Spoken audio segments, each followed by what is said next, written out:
Today we're gonna have a conversation about happiness, life, high performance, happiness and AI. You can do this. It's a game. This was just the first question. Sorry. Never thought I'd say that. No. You know what? Why? I'm just thinking about the avocado, meat, food, potato. Like being very focused.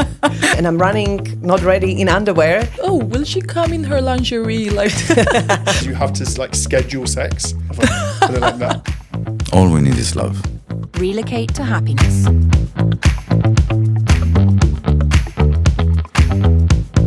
Yana, welcome. We made it. Yeah, thank you for inviting me. Thank you for coming. After we talked for months and months and we rescheduled and, on the way to Paris, you stopped in Ericeira and then we're gonna do like a short podcast before your flight. Thank you so much for coming because, when I first heard your story, I was like, you know what? Many more people have to listen to this and they have to hear it. And I get like goosebumps even when I talk about it and when I think about it. So I think that my first question, I will just go straight to the point and I want to ask you to tell me a bit about your journey. How did you relocate to happiness? So my journey was bumpy, I would say. But I think I'm so grateful for this journey because if not that journey, maybe I would not be here. Literally. Yes, literally here. So my journey to happiness started from the worst year of my life, actually. And it happened in Ukraine in 2014. And, sometimes I think people sometimes experience that when maybe it happened in your life when bad things start to happen and you think, why me and why now and why all together? Because it seems that it doesn't have an end. And it's like a snowball. Like a snowball. So I had this year in my life. And what happened in this year, unfortunately, my grandmother died, that I was very close with her. I ended up relationship that I thought was the one. And I got sick. I had the surgery, so I was 25, living healthy life, and then imagine I get news that I have a tumor in my liver or in my kidney, so I needed to do a surgery. Then I go to the surgery, they tell me you need to do test before the surgery. They tell me you have the hepatitis C. Before the surgery, imagine. So I was like, what? Living a healthy life. At 25 years, I have 2 diseases that I can die right now, maybe, or in the future. And what was your reaction? Like, I can't even imagine. I think I was even little numb at that point because it was so not real. Like, what is going on? Yeah, I know. So I was just following these events, and then also war started in my city. Mm-hmm. I'm from Ukraine, and but not the war with Russia. You were talking about like years, like war with Russia, but not many people, because now people hear more because the full-scale invasion started now 3 years ago. But the war in my city started 10 years ago in Donetsk. So it's all happened in the same year. Can you imagine? And it was quite stressful because quite stressful. I would just like lock myself in quite. It was quite stressful. Wait, it's not everything. No, honestly, I would just get like in the shelter, not get out of there, and like. Wow, like I can't. You're talking to I think that you already processed the whole thing, but for somebody that hears like the whole, like for the first time, I'm like, whoa. Yeah, and imagine I could not stay in my city anymore because I would not accept living not free and living under some military invasion of Russia. So I moved out of my city. Like this, I also lost my business. Because it was based in my city and needed some contacts, and people knew me there and nobody knew me in other city. Of course. So following this, I also moved to Portugal. That's why I'm here.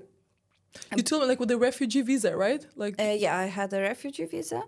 And how it influenced my happiness. So I think the point when I had this realization that something needs to be changed in my life, it was when I was in the hospital bed, thinking about the possibilities, because I actually didn't know if my tumor was cancer or not. So they needed to do biopsy after the surgery. So I was all hurting. It was like hell. And I was waiting for the results a couple of days. And at that time, I thought that I need to accept any option. Maybe they will tell me that I That's will it. not live much longer. Maybe it's because it was big tumor, so maybe it's Spoiler: you're alive in yeah. you're okay. No, I'm joking. Go ahead. But like you're okay and you're stronger than ever. Yeah, it was not cancer, thanks God, but it gave me the opportunity to rethink about my life.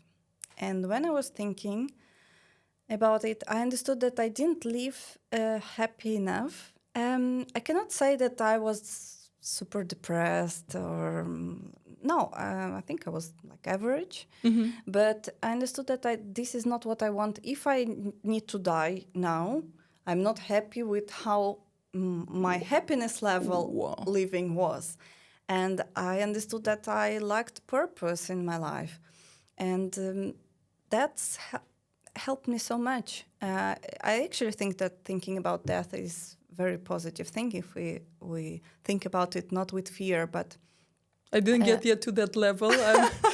I'm like you're like a more advanced level, and I've been through some stuff, but I'm still at the level like I can't imagine. But yeah, but thanks to this situation, I understood that, because for me, death, it was also something scary. But when I faced the possibility that it can happen, many people face much worse situations than me. Actually, when you say like that, what?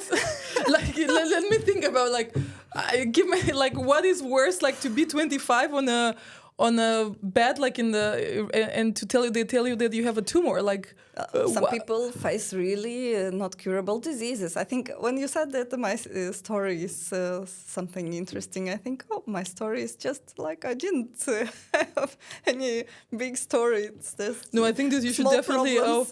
I think that you should definitely owe it, and I don't think that we get, actually we hear about these people all the time, like, oh yeah, I had like this trauma and this accident. There's like this guy, Brandon Bouchard, if you know, and he had an accident also. He was like 18, 19, and it was like a life-death, experience, and then he changed everything. But you hear about these people, on TV, or like you read about them, but I didn't actually meet someone to be so close. And the fact that you're talking about your explaining and you're experiencing it, like, yeah, it was a thing, but it's the reframing thing.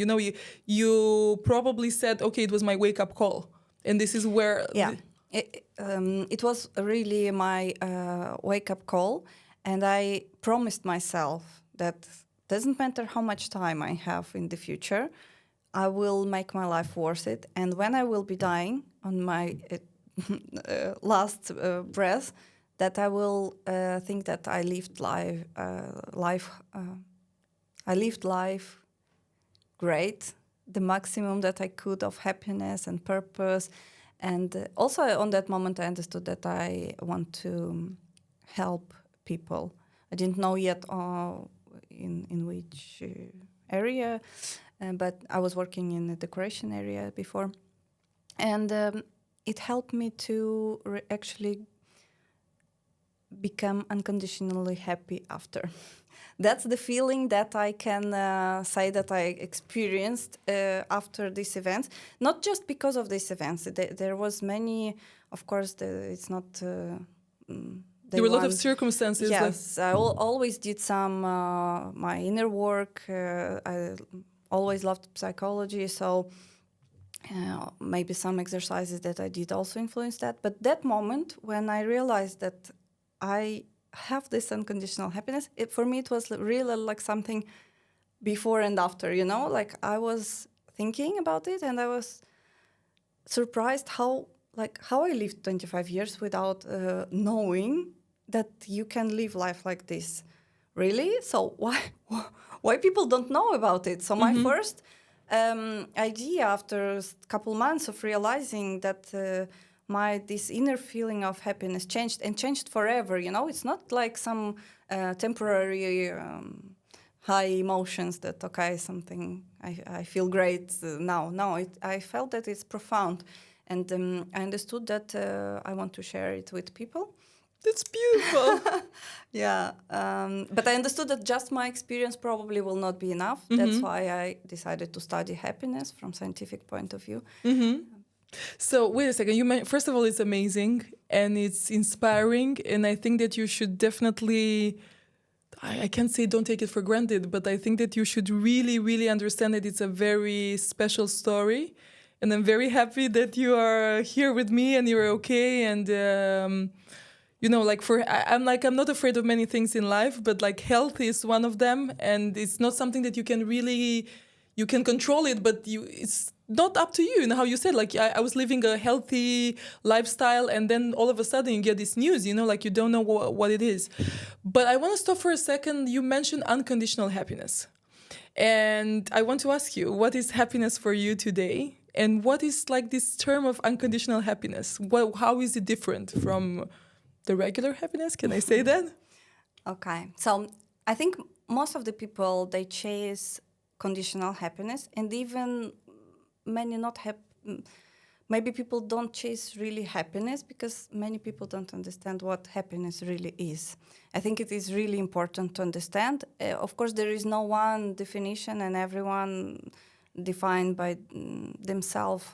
But for example, many people mistaking happiness with joy, success, with fame, with money, with when I do this, then I will be happy. We all know, This is actually the conditional happiness. So I will be happy when or if so we put some conditions. And even when we study happiness, scientists, we say, for example, that relationship is the very important factor for our happiness. So do we say that someone without a good relationship cannot be happy? If I'm not, if when I get married, then I'm happy. Yeah. So sometimes we even put conditions in our area. We also put conditions. Yes, because of course these things can make us happier, but that's not the point. I think unconditional happiness is the internal state of well-being that is not dependent so much on external circumstances. So it is something that is not moving. Imagine the tree, that wind blows and all leaves go away, but the roots are there and they are keeping this tree stable. So I like that one. Yeah, I think the true happiness is unconditional, because I believe we can be happy even when our life gets tough. And of course, it's even how we assume that our life will be perfect. It's not possible, right? Maybe not all lives have the situations like mine or other difficult situations. Maybe it's more stable, but still, everyone suffers.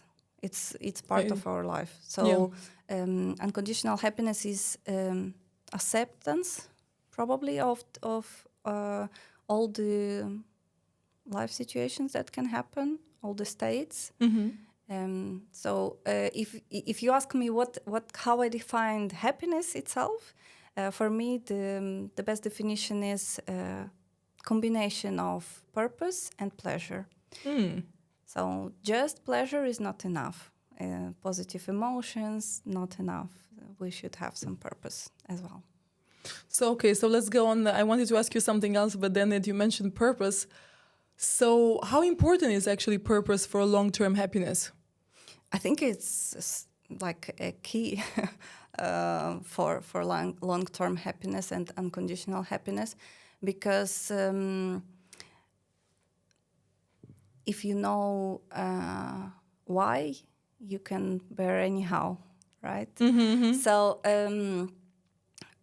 purpose helps us to have this direction, And even when you lose some, for example, the ship that is on the rough sea, but see that lighthouse in the front, it can continue its way and have hope that we'll reach the point. So purpose helping us to move forward, even when life gets tough. So I have like a lot of questions, like, and I'm like, okay, Luca, just breathe, don't interrupt her, let the guest speak. I wanted to ask you about tough moments, but I want to go a bit like, I want to go forward with the purpose. So how can someone actually knows that they live a purposeful life? I think when you find your purpose, you understand that. But if you don't, I would say, first of all, don't worry. Because I think many people feel, and it's normal, without this direction, without this motivation to go for something, it's easy to feel lost. That's why many people are unhappy, because they lack this purpose. But when I talk with my clients, I say, accept this point in your life, and if person already start worrying about the lack of purpose or why I'm here, asking these questions, that's great, because not all people come to this moment. I agree. Yeah. I always say, like, how many people, they just go to work, from 9 to 5. They're like, this is how this, I'm supposed to have a job, I'm supposed to have I'm supposed to be married, whatever, right? And then they just come back home, they have dinner, then they just put Netflix, and they just don't get to the point where they ask themselves like these questions. You were talking, and I was thinking about my daughter, like, she's 8 now. She was telling me I was driving, and we have these play dates. I take each one of them on one-on-one, dates, and now we go to Starbucks. They're like the preteens. So one day she was like, I was in the car, and then she started like, Mommy, I cannot find my passion. I don't know, like, what I'm good at. And I was like, I'm wondering, like, what am I, like, what will be my passion? What will I be when I grow up? And I was like, you know what? I'm like 30-something, turning 40 soon, and I'm asking myself the question now, like I was asking myself just now.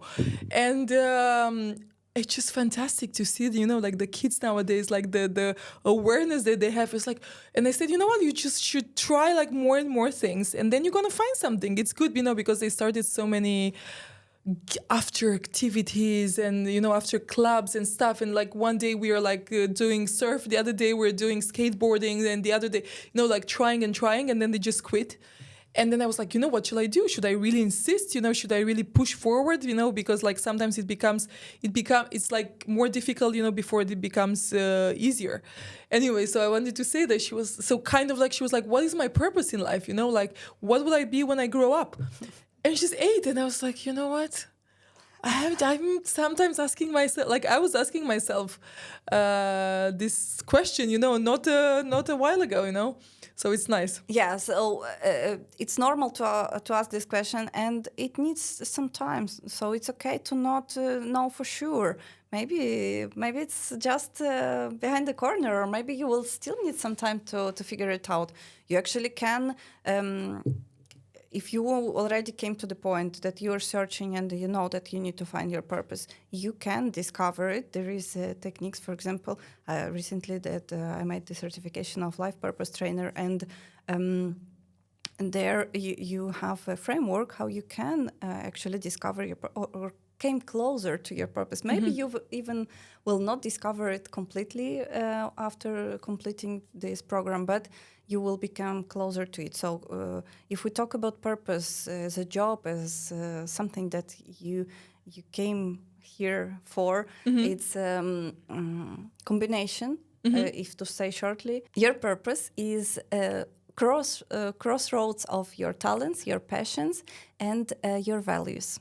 So for sure somewhere there that you can go, knowing yourself better, discovering about your values, your talents, your passions, you can find the best way to find your purpose. Sometimes it's you just know it. Sometimes it's just a feeling like, okay, I realized that now it's that. For example, on that time on the hospital bed, I understood that my purpose will be in helping people, but I didn't know yet in which way, in which how topic. to do it. I just felt it. It was the feeling. And just later on, I understood. I wanted to ask you, sorry for a second. I'm missing a piece of the puzzle here. So now you're like you're a happiness coach and you're a certified life purpose coach, right? And you're helping people. But I'm missing that puzzle from you in Ukraine to to nowadays. When was that?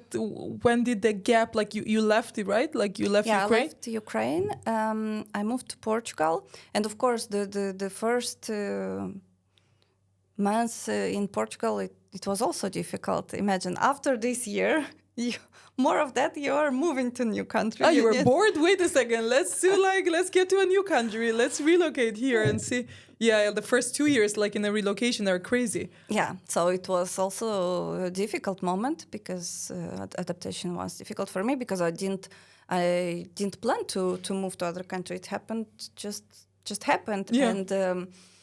And that was also time to learn and to reflect and to accept. So after that, when the most difficult time of adaptation passed, I was still doing different practices that journaling, meditation, and other practices for myself. And all this together bring me to this moment of realization that actually, it doesn't matter how difficult I'm feeling still because of being in another country. I feel unconditionally happy and nothing can change it. And after that, I went to study happiness with Tal Ben-Shahar. Yeah. Tell me more. Give me all the story. I remember I remember parts of it. Yeah. But I know, I have a lot of guests actually from HSA, from the Happiness Studies Academy here.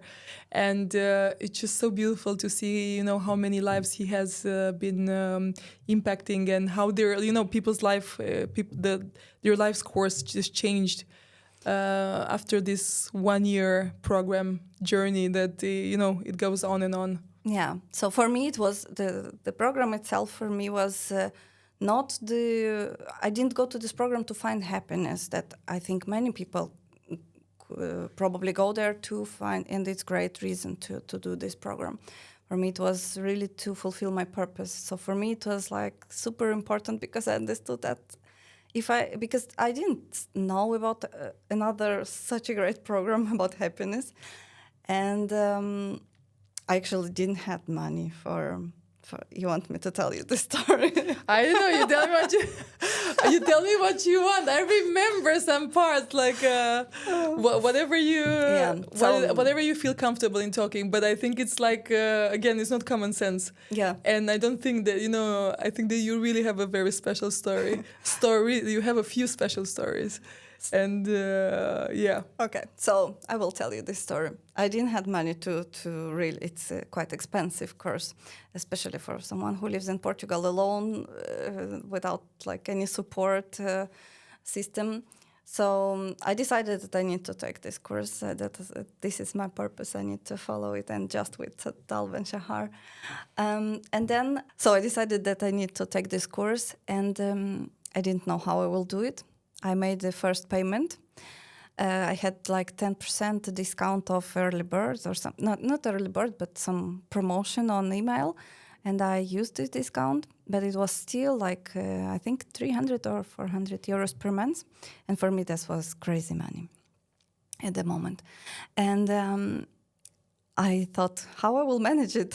But I entered. I knew that I need to be there. So I wrote, I don't remember if it was email or in LinkedIn to Tal Ben-Shahar. I told him my story and why I want to study happiness.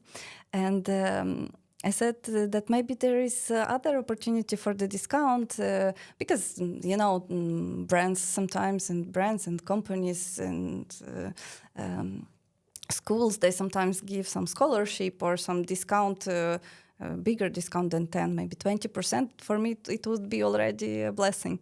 So I asked if there is possibility to have bigger discount than 10%. And you also told your story, right? I told my story, yeah, briefly.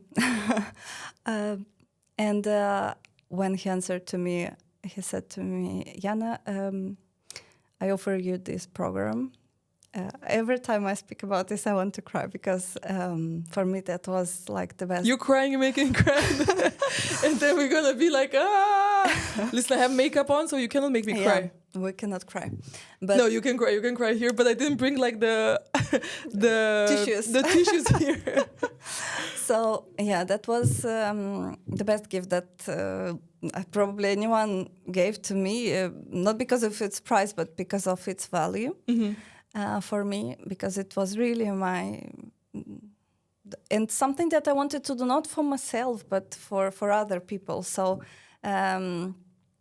I think Tal made this great gift to me, but he gave this gift for other people for who I can help. I'm helping now or will help in the future. So I'm lost. I forgot all the questions and everything what I wanted to say. I'm like my glasses are like with the oh my god okay. Yeah. Really, I'm forever grateful for his kindness, and he's a great teacher and even better human being. That's so beautiful. Really happy to have Tal like a teacher, like a mentor, and that's just. I'm so happy. It adds up to my unconditional happiness. Thank you so much for sharing. It's again, it's not a common story, and it's not a lot of people, they come from privileged like backgrounds, and it's another course. But for you, it was like I really have to do it. But I believe when we follow our purpose, when we find it and follow it, the world will help us, It's true. Like the universe sends everything to you. Yeah, but you need to be brave to follow it. Sometimes it's really takes courage to follow your purpose. For example, if I would not have courage, I would think, I will not write, I will not... I would see this course and think, it's not for me. Now you need to take courage to assume that, okay, I'm going there. And everything will work out. That's so strong. I have a few ideas, like to manifest, and you lost me seriously. Like I'm trying to figure out what I wanted to ask you, and I'm like all melting here. And makeup, I'm trying to hold my tears. You mentioned like the tough moments. Also the hospital, and then the Ukrainian situation also today, what's happening, like you still have family there? Yeah. The situation is crazy now, and it doesn't seem like it will stop anytime soon. So I want to ask you a bit about the resilience, and if you can tell me a bit like what is really resilience for you, and some techniques, something that people can actually use in everyday life for them to to cope, because we all go through tough moments. How you said, like life is very challenging sometimes. Okay, so resilience is really very important skill in life, and it's the ability to bounce back after some hardships, and sometimes not just bounce back, but even grow after these events. It's like Tal Ben-Shahar call it resilience 2.0. The resilience is not just to come back to the same position, but grow. For example, our muscles is the structure that when we break it, they actually grow bigger and stronger. So you're trying to tell me that the pain that I have right now after training, and I cannot feel my muscles and my body and my legs and my everything, you think that it will become like yeah, you are on the good process of building your stronger body, but it hurts. The same in life.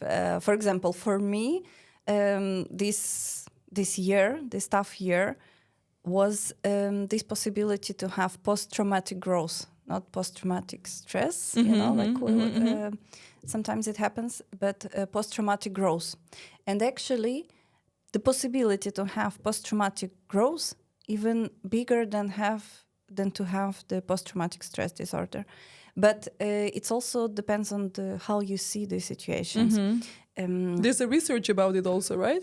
There's like a huge book about it. Yeah, so we need to learn, we can learn how to be more resilient. And this is very important skill for life, because this is actually, it's almost like a synonym for unconditional happiness, because unconditional happiness says that doesn't matter what happens, you have this happiness level that of course can be affected by the events, but you still can say that I'm happy. I verified, sometimes something happens, some event, and I verify how is my happiness.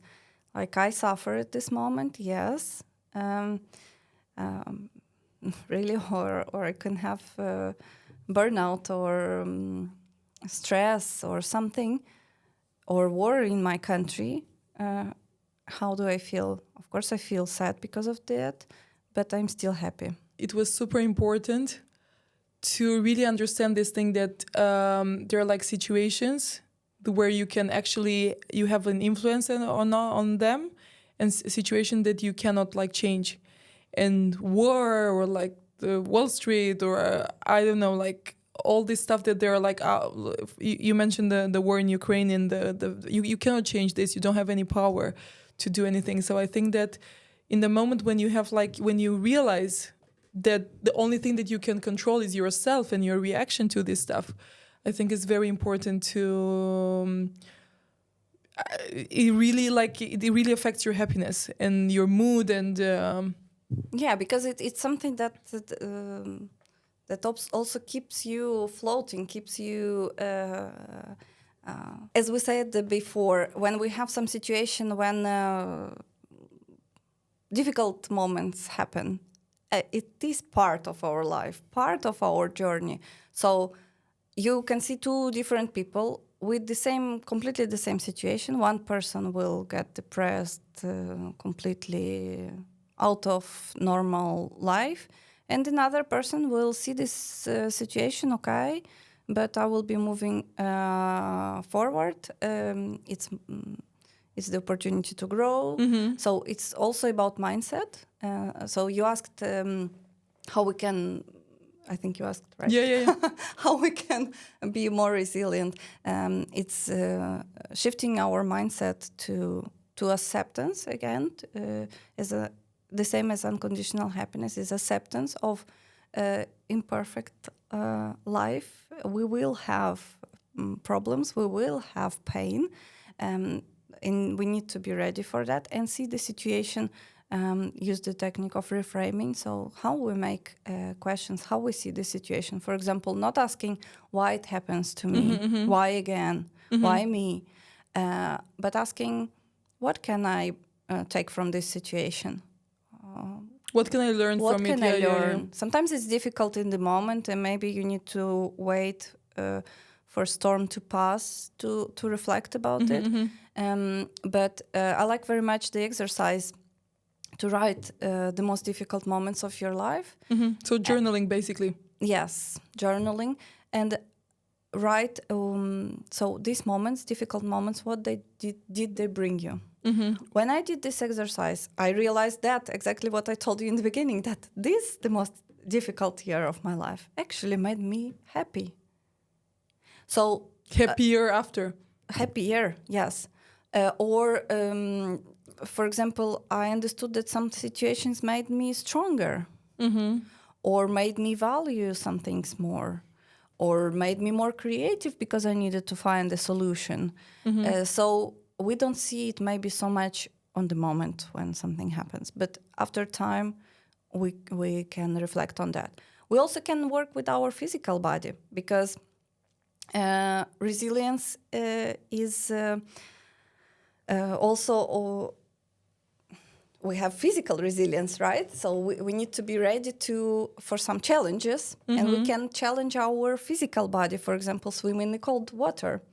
and we become or train our muscles and become stronger. There is a limit for everything, you know. Like like swimming in the cold. Yeah, okay, go. Sorry. But go. I'm not telling about extreme cold plunging.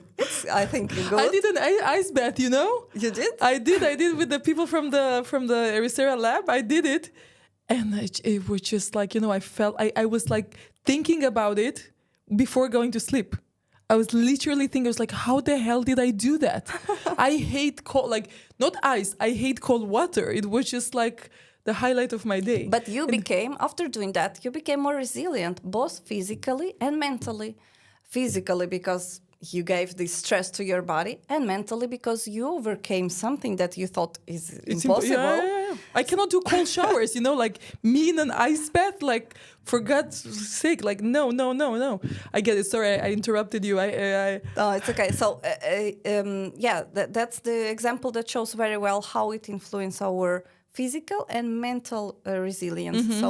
Actually challenging ourselves physically. Sometimes it's difficult. If I would say challenge yourself mentally, sometimes it's more vague, more difficult. Yeah. But like how do I do that?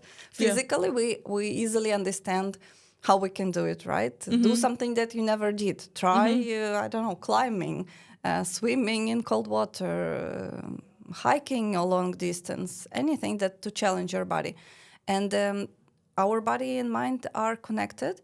So challenging our body, we also create this resilience for our mind. At least we do this practice that helps us to understand that sometimes suffering brings us something that we don't see at the moment, but something bigger.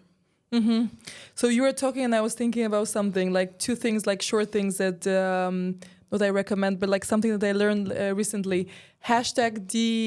#DSD, do something different.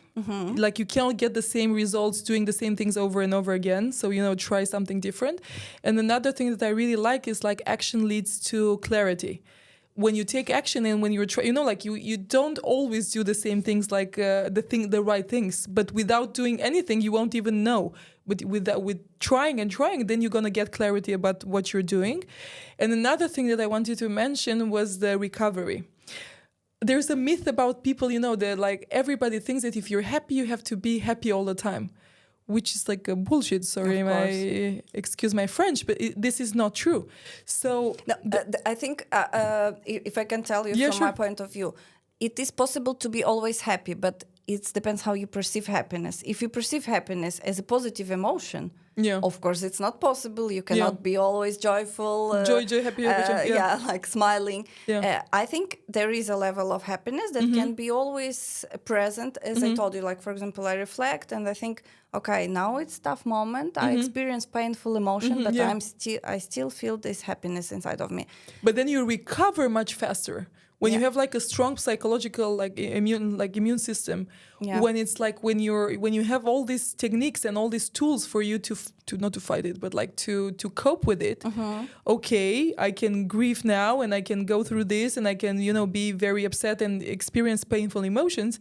But then the next day, you know, I'm back like on track. Yeah, the resilience helps with that because maybe like of course we all, if we don't die, we recover from somehow, right? Somehow recover. Who said Nietzsche was what doesn't kill us make us stronger. Yeah, but some people can take longer and maybe not recover to the initial level, and some people recover faster and to the level that they were before. That's resilience. That's that's something that maybe your parents didn't have the resilience. They didn't teach you, and maybe just. You don't have this ability naturally, but you can grow it. The same as happiness. I believe that base happiness level, we can grow it to and resilience as well. Super interesting. Helping people. You mentioned helping people. And you know, everything what you say here, I have to ask you something, like you have to watch out. I know that you're like organizing retreats now, right? Like about self-growth and happiness, right? Yes. So can I ask you like tell me more about the retreats that you're doing and what should people expect and what do they go through? walk me through. So actually, idea of the retreats came to me because I wanted to help people, and of course there is different ways. Like people can do a coaching program, or I can create some course. But I understand that sometimes we lack space and time to just focus on ourselves, and sometimes we need to move from our normal routine and give ourselves time to. I even do this for myself. Sometimes I need to go somewhere, take my journal, be with my thoughts, and dedicate this time and space just for me and for to know me better, to understand something about myself. So How Tal always says, like the problem is not the stress, the problem is like the lack of recovery. We have to take like these breaks, the micro and macro breaks during the day, during the week, during the year, and then when you're there with yourselves, like magic happens. Yeah. So my retreats is not about physical rest. Actually, one girl commented that she goes to retreats. She's my client of my retreats as well, to rest, but she never managed to do that because it's not about having a rest, but it's about changing the routine to have this recovery from, because it's different. Your mom, for example, you know that when you're around the kids, it's sometimes difficult to find a moment of sanity. Difficult is an understatement. But go on. I can talk about it, like day and night. But yeah. But not just for moms, for everybody. And also we repeat the same patterns. We maybe don't have healthy routine. For example, we go late sleeping and we wake up late. Then everything, and we maybe don't eat healthy. So the retreat is the opportunity for people to come, to dedicate this time for not to rest, because if they want to rest, they can book a hotel, an hotel for a week and do nothing, and they will rest. It's just to work, but with yourself, in supporting a community, people also who want to know themselves better, who want to become happier, who want to find their purpose. So it's also creating nice friendship and nice connections. And I really focus these programs on not just some practices that like meditation, yoga, it's great, and we should do this, and we have this in the retreats. But I have structured program for the retreat. For now, I have 3 programs. One program is Feel. It's about let's say basics of happiness. So feeling connection with yourself, with nature, with the world, with other people, understanding about mindfulness, how it's to be in the moment right here and right now. And another one is Dream. So it's the program that designed for people who want to understand what they want in their future and how to get there. And the third program, I still didn't make a retreat on that, but I want to. It's Love. It's about that element of happiness that is very powerful, about connection with other people, and it can be applied for couples. So couples can come to this retreat, but not just couples. It can be just single person or friends, because it's not just about romantic relationship. It's building relationship with yourself first of all, and then with other people. So for now, I have these 3 programs, and I also would like to have clients who ask me, Yana, customize the retreat for our needs. That would be super interesting. So I try to provide for people in the retreat this space. I also like to have the connection with nature. That's, I think, very important part, because this is actually, even if you come to retreat for some inner work, it will recharge you. The nature is recharging you. So I like to have some physical activity, maybe yoga. But these retreats, I also wanted to make it so anybody can participate. Doesn't matter age, it doesn't matter gender, because sometimes people think, retreat it's for some gurus who like to meditate or Yeah, who do yoga every day. Yeah, No, yeah, it's yeah. not yoga retreat. It's a retreat for everyone, and just to become happier. For everyone that wants to work on themselves, right? Can I Yes. say that? Yes. So you mentioned nature now, and you mentioned work. And can I come and work in your garden, like as a gardener? Yes, I need workers. If you Oh my God, I love you. Like you have amazing flowers, and you have Thanks. amazing like vegetables, right? Like That's that for me. You know, gardening for me it's kind of meditation. It's my meditation. It's my mindfulness practice because I have ADHD, so meditation, normal Doesn't really meditation help. sometimes is challenging. yeah.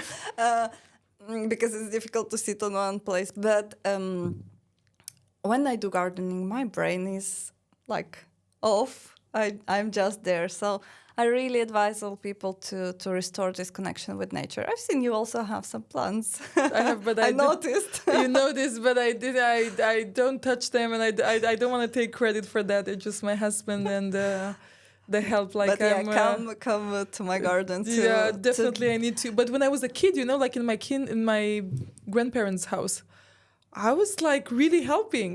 I was really helping out, like you know, like watering and doing all the stuff. And my great grandmother used to have like a beautiful garden with roses and tulips and stuff. And you know, and I was like, yeah, of course, everybody has like, no. Now when I look back at, you know, It's actually there is studies that show that people who do gardening, they're happier, and maybe because of some bacteria that we breathe or that we touch with our skin that are in the soil.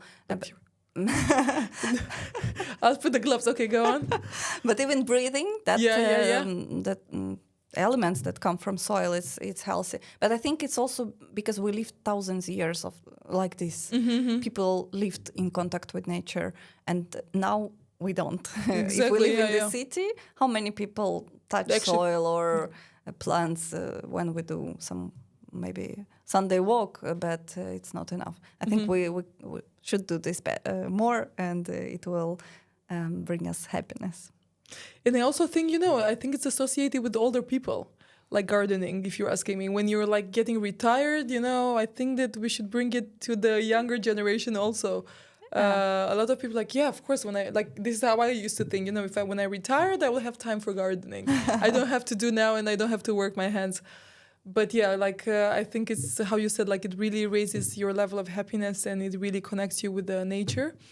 And talking about back to happiness, and wrapping up everything, I just want to ask you again if you could just tell me like a few practices, a few techniques that you are recommending, you know, to raise our happiness and to also to make us stronger, like the resilience level. So the one practice that we didn't speak yet, but I think super important for happiness and resilience as well.